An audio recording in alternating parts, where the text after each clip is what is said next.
again here to give you a full diagnostic review of the AWS SCAR by WeTech. Um,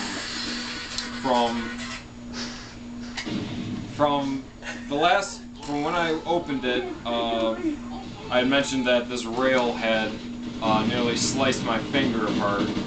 That's because this entire upper receiver is made out of CNC aluminum, which is pretty sharp right out of like the CNC mill. So be careful when using the charging handle. This will cut you if you don't have glove or protection. So will the bottom rails. So either vertical foregrip or rail covers is recommended to holding and operated, but it's not necessary. You can also just wear gloves. You won't feel any of that. Like I said, full upper receiver is CNC aluminum. The polymer parts are real sturdy. They are not flimsy at all. They feel almost exactly, if not a perfect resemblance to the real SCAR polymer frame.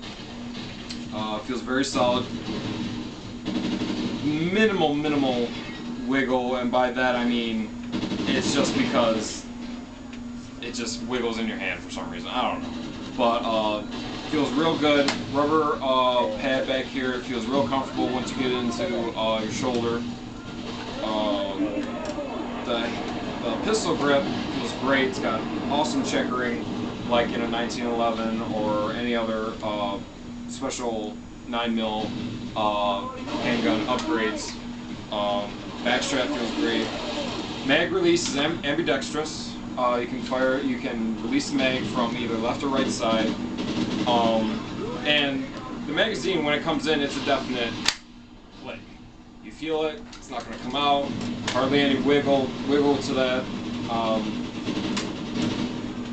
Safety latch is also ambidextrous. You have your safe, semi, full, and it is a secure feeling once you get into that one firing position, that firing mode that you want. It's not gonna move unless you will it to move.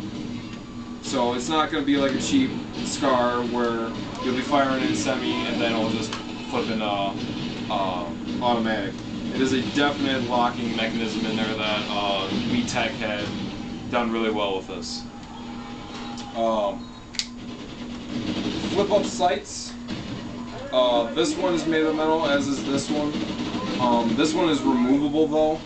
This one is connected to the block, the gas block of what would be the normal SCAR, but it folds down to that when you're not using it and you want to use an optic, it just folds down perfectly so it's not interfering with anything. It's not like an M4 where you got the post and the bunny ears going and you can't move it and you need a riser and all that. You don't have to do that with the SCAR.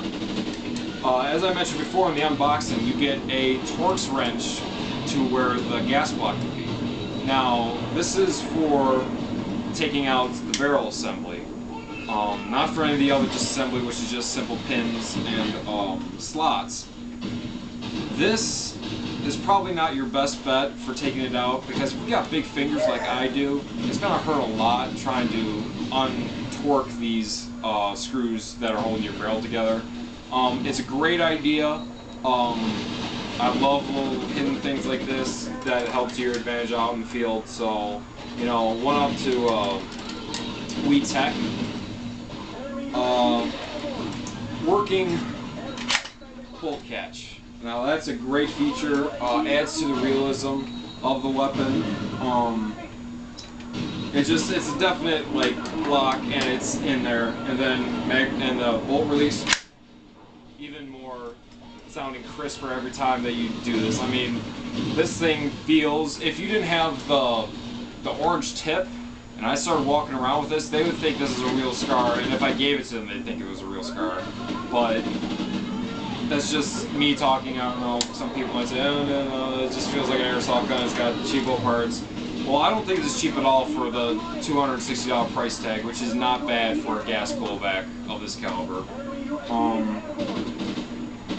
So yeah, 30 round CO2 mag. I got the CO2 version.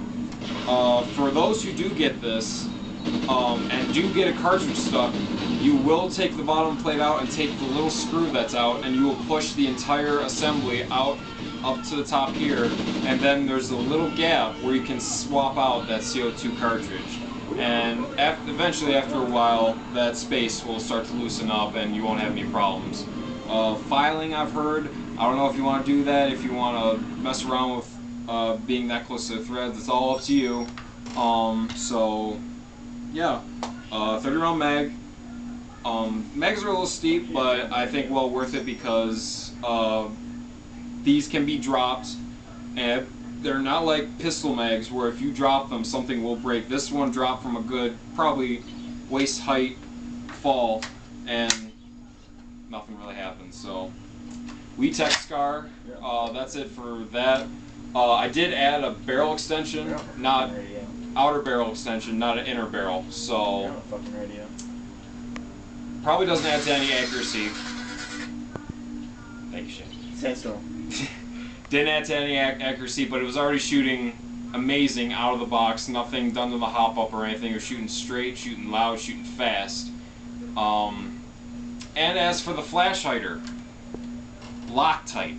That's all I have to say. The Loctite is put onto this before it's shipped out, so this doesn't come off. But you get a good set of pliers and a rag so you don't scratch it up. Although I did scratch out mine because I just got frustrated and I just said, hey, screw it.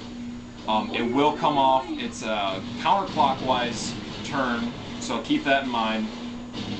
14mm threads, and pretty much if you wanted to add a little barrel extension like I did, that's all you need to really know. So, we tech Scar from evike.com. Asking price $260. Magazines are coming out pretty soon. They'll be around $48. Also take advantage of the Evike shipping plan of every purchase over $100, shipping is free. So good luck, happy airsofting, always shoot smart and shoot safe.